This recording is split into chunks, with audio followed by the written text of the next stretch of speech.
సాయి బంధువులందరికీ సాయివారి అనుగ్రహం లభించాలని మనస్ఫూర్తిగా ప్రార్థిస్తూ శ్రీ సాయిబాబా వారి గురుగీతిక గురువు గురించి బాబావారు చెప్పిన అమూల్యమైన విషయాలు. మాయయే ఈ జగత్తు. ఈ మాయ అనే అవిద్య అని కూడా అంటారు. అవిద్య తమోరూపిణి. ప్రతి మనిషిలోనూ అవిద్య బలంగా నాటుకుపోయి ఉంటుంది. ఇదే చీకటి. ఈ చీకటిని పోగొట్టగల వెలుతురే గురువు.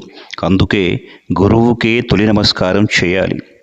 ఎవరు గురువో అతడే సాయి, ఎవరు సాయో అతడే గురువు. వేదాలు స్మృతులు చెప్పేది ఇదే. ఈ సత్యాన్ని విస్మరించి గురువును భగవంతుడిని భేదభావంతో భేదబుద్ధితో చూసేవాడు మహాపాపి అవుతాడు. గురువే పరబ్రహ్మ, అంతకన్నా వేరేది లేనే లేదు.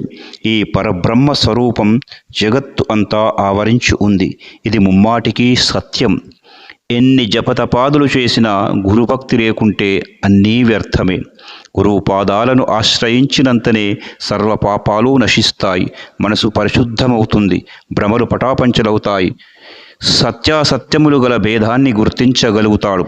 అప్పుడు మనిషి పరబ్రహ్మమవుతాడు. గురువు నివాస స్థలమే షిరిడి. ఇక్కడ కొలువు తీరిన యోగిరాజ పరబ్రహ్మ స్వరూపమే శ్రీ సాయినాథుడు. వారి పాదోదకమే పావన గంగా.